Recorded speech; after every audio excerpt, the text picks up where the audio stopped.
Silakan. Pasangan calon.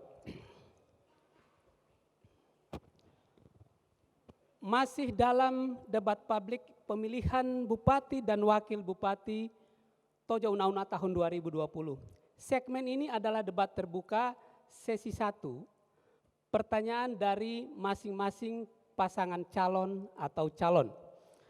Pada bagian ini, saya akan memberikan kesempatan kepada calon bupati untuk mengajukan pertanyaan kepada salah satu calon bupati lainnya yang sesuai dengan tema debat kita pada hari ini.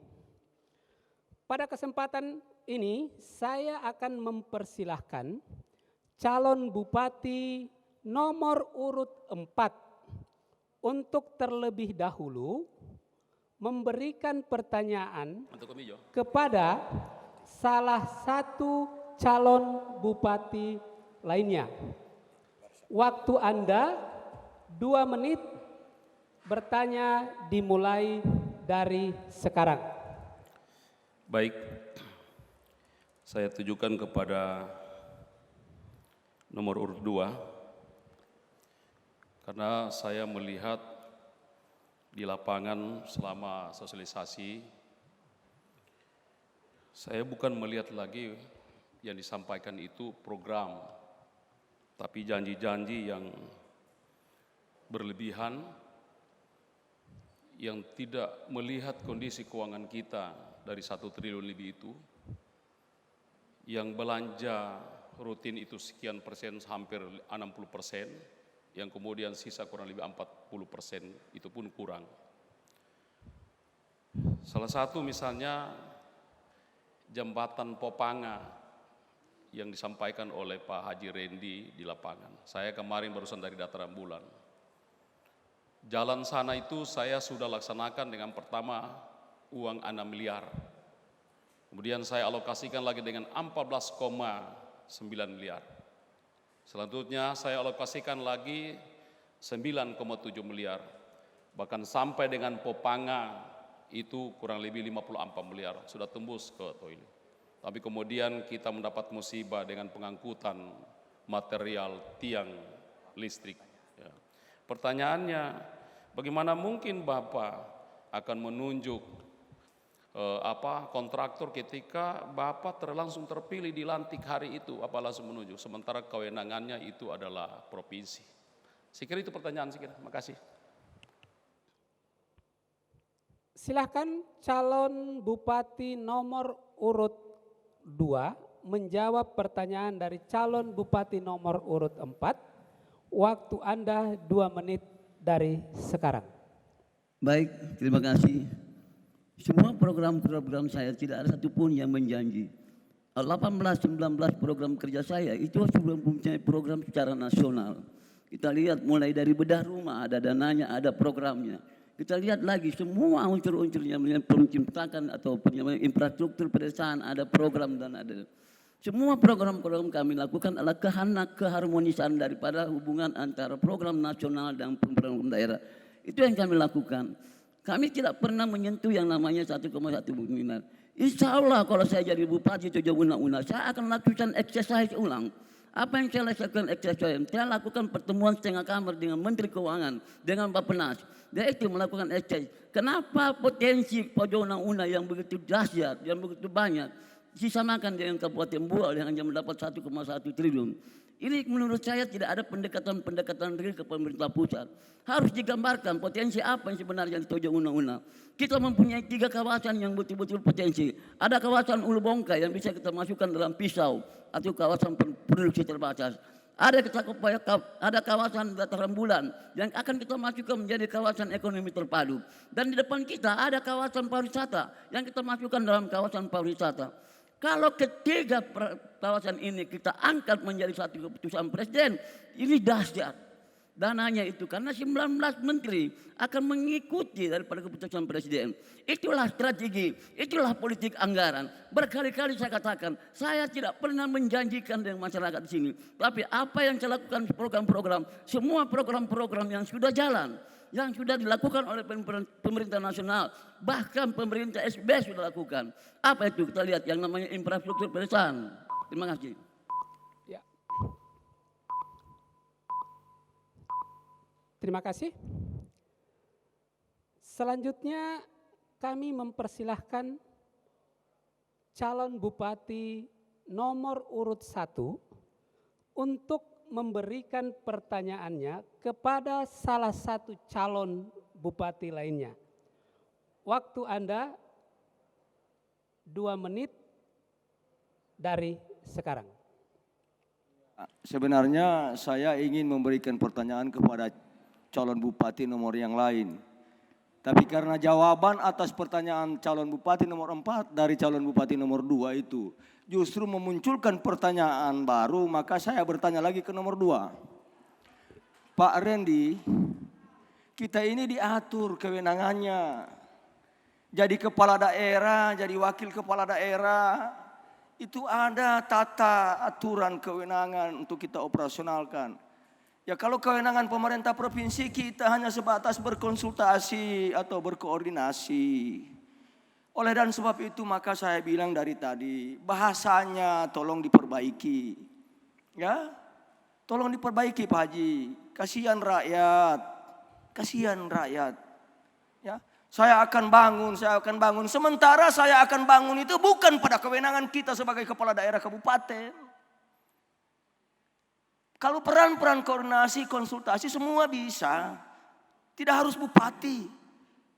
Kepala OPD juga bisa berkonsultasi dengan menteri, dengan dirjen, dengan kepala lembaga negara. Bisa. Kita bicara soal kewenangan di sini. Mau jadi bupati itu bukan tak terbatas, tidak semau kita bisa. Mau jadi bupati itu ada aturannya, ini boleh dilakukan, ini tidak bisa terkait kewenangan kita. Kita prihatin atas pendidikan SLTA. Gedungnya sudah mau rubuh. Kita punya uang, kita punya kepedulian, kita punya keterpanggilan, kita punya niat memperbaiki. Tapi kewenangan bukan ada di kita. Kita bisa berkonsultasi, berkoordinasi dengan pemerintah pusat yang memiliki kewenangan, pemerintah provinsi yang memiliki kewenangan. Ini saya ingin ada bahasa yang pas untuk rakyat kita di Tojo Una-Una ini. Terima kasih. Ya.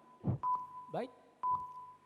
Saya mempersilahkan kembali kepada pasangan calon bupati nomor urut 2 untuk menjawab pertanyaan dari calon bupati nomor urut 1.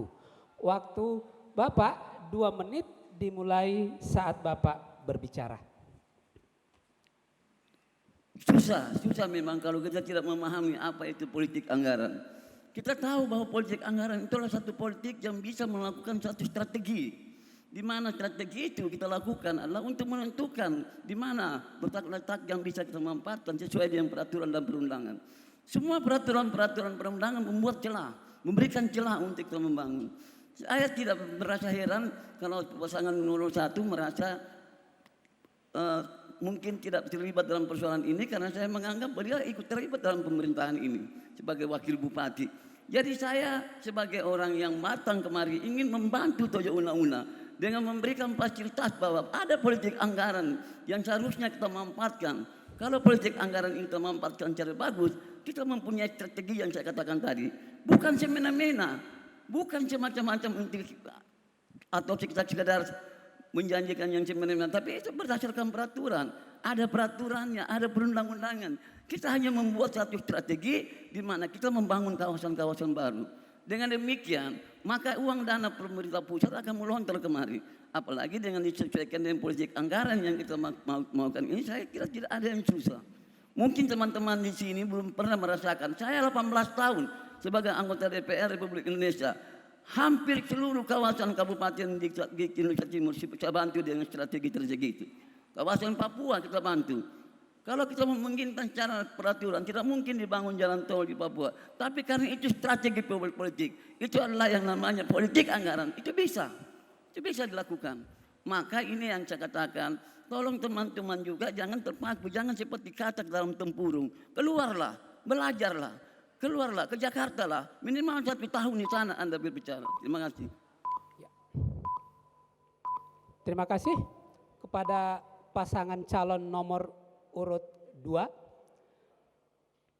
Sekarang giliran calon bupati nomor urut 2 untuk memberikan pertanyaan kepada salah satu calon bupati lainnya. Waktu Bapak 2 menit dimulai dari sekarang. Baik, karena kalau pertanyaan saya nanti secara nasional, saya pikir kita bicara skop lokal, saya serahkan pada wakil bupati saya untuk melakukan pertanyaan. Ini merupakan kewenangan Bapak Bupati untuk mengajukan pertanyaan, silakan. Baik, yang pertama kepada saudara saya pasangan nomor 1. Anda adalah salah satu orang yang terlibat dalam pembangunan ini. Kita tahu kegagalan dari satu pembangunan ini adalah satu indikator yang dikeluarkan oleh Presiden Republik Indonesia nomor 63. Kenapa persoalan-persoalan ini yang sudah berlangsung puluhan tahun tidak bisa dimanfaatkan secara mantap, secara strategis? Kita tahu potensi-potensi di sini sangat luar biasa. Saya bisa memaklumi kalau kabupaten ini seperti Kabupaten Flores yang tandus. Tapi ini kabupaten yang mempunyai potensi yang luar biasa. Kenapa masih bisa dikatakan ini kabupaten tertinggal? Saya menjadi heran dan menjadi terpukul sebagai orang yang selama ini membantu infrastruktur di sini. Saya menganggap sebenarnya 7 undang-undang ini dengan saya berikan beberapa bantuan infrastruktur seperti pelabuhan udara, pelabuhan feri dan pelabuhan laut, sebenarnya ini sudah bisa mampu meningkatkan 10 kali lipat pendapatan masyarakat kalau ini dimanfaatkan secara baik. Tapi saya heran, kenapa ini tidak dimanfaatkan? Mungkin Anda bisa sebagai wakil bupati bisa menjelaskan persoalan ini. Dan jadi pertanyaan saya, kenapa tidak dilakukan untuk melakukan yang namanya perbaikan-perbaikan terhadap sistem ekonomi yang ada di masyarakat, khususnya dengan adanya infrastruktur dasar ini tidak dimanfaatkan secara bagus. Terima kasih. Cukup? Ya. Saya persilahkan calon bupati nomor urut 1 untuk menjawab pertanyaan dari calon bupati nomor urut 2. Waktu Bapak 2 menit dari sekarang. Ya, pertanyaannya saja tepat ke saya, substansinya yang tidak tepat. Saya selama ini sudah melaksanakan tugas sebagai wakil bupati sesuai ketentuan peraturan perundang-undangan. Kalau kemudian ada pertanyaan, kenapa daerah ini masih tertinggal? Pertanyaan itu akan sampai lagi kepada kenapa pendapatan masyarakat masih rendah? Kenapa IPM kita itu masih rendah yang dikontribusi oleh pendidikan dan kesehatan masih rendah? Pak Muhammad Lahai dan saya sebagai bupati dan wakil bupati telah merumuskan kebijakan untuk menerobos semua itu. Kita menganggarkan bidang kesehatan sebagai pelayanan dasar, tidak pernah melawan ketentuan, paling tidak 10% dari APBD. Kita menganggarkan bidang pendidikan juga tidak melawan ketentuan. Kita menganggarkan paling tidak 20% dari APBD. Bagaimana sektor ekonomi real di masyarakat kita dorong, petani kita bantu, pupuk, bibit, pembimbingan. Tapi kemudian produksinya juga menjadi tidak maksimal menuju pasar.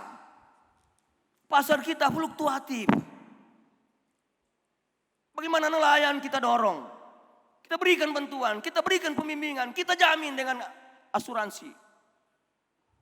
Tapi kan kemudian kita tidak punya wewenang terkait teknis dan operasional bagaimana laut kita kelola.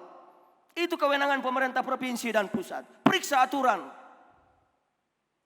Aturan mana yang membenarkan bahwa kepala daerah kabupaten mengolah laut? Saya kira itu. Terima kasih. Ya. Terima kasih.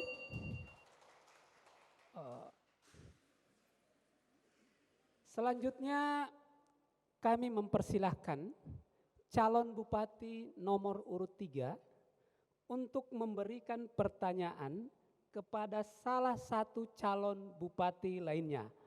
Waktu Bapak 2 menit untuk bertanya dimulai saat Bapak berbicara.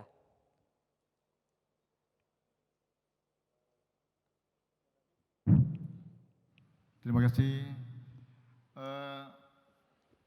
Saya karena ini ada jawaban-jawaban yang sebenarnya tidak bertanya ke situ, Tapi ada jawaban dari nomor urut 2 ini yang jawaban yang memancing kembali pertanyaan.